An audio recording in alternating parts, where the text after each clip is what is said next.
Shalom saudaraku kasih Tuhan, kembali kita pagi hari ini dan di bagian terakhir saya bisa menjelaskan sedikit kebenaran dalam firman Tuhan bahwa hilangnya rencana Tuhan di dalam kehidupan kita.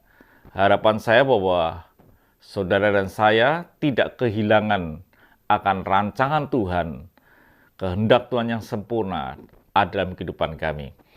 Saudaraku yang kasih Tuhan, di akhir ini kita akan tahu orang yang diberi kesempatan tapi tidak menggunakan kesempatan, bahkan memberontak. Hasilnya adalah betul-betul total kehilangan akan anugerah Tuhan. Apa yang terjadi ketika Absalom menjadi raja dan Daud lari meninggalkan kerajaan? Tiba saatnya terjadi peperangan. Dalam kisah peperangan itu bahwa tentara daripada Daud bisa mengalahkan tentara Absalom, dan Absalom lari, mungkin ketakutan, mungkin mengalami kekalahan. Dan apa yang terjadi di dalam 2 Samuel 18 ayat yang ke-9, kebetulan Absalom bertemu dengan orang-orang Daud.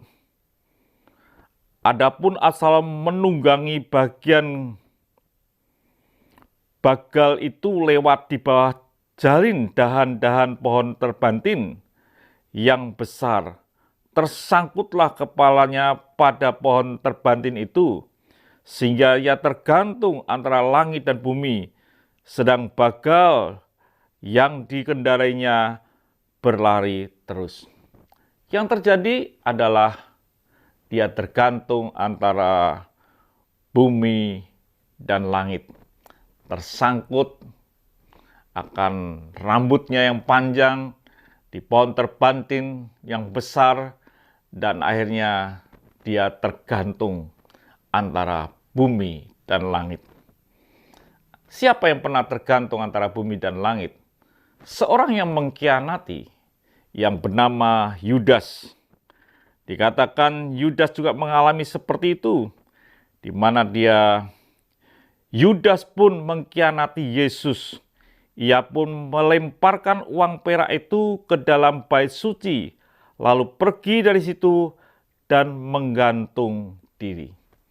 Jadi saudara kasih Tuhan, rasanya orang yang mengkhianati Tuhan, tidak ada kesempatan untuk menikmati anugerah Tuhan.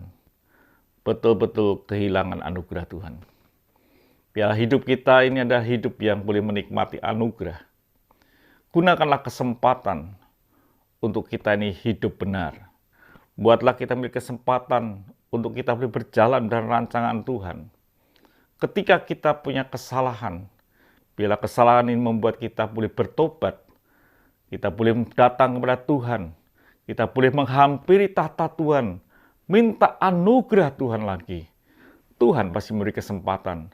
Dan ketika kesempatan itu diberi, gunakanlah dengan baik, untuk tidak ada pemberontakan dan pengkhianatan, supaya hidup kita boleh menikmati perjalanan yang tidak tergantung antara bumi dan langit. Tuhan memberkati. Sampai jumpa esok pagi dengan tema yang lain. Tapi ingat, pelajari firman Tuhan lebih dalam lagi. Saudara akan mendapatkannya sesuatu yang lebih dahsyat. Mari kita berdoa. Terima kasih ya Bapa, untuk beberapa hari yang telah kami lalui dengan tema ini. Biarlah yang mendengarkan diberkati Tuhan dan boleh mendalami lebih dalam lagi, dan berikanlah pewahyuan dalam hidup mereka. Dalam nama Tuhan Yesus Kristus kami bisa berdoa dan mengucap syukur. Haleluya. Amin. Sampai jumpa esok pagi.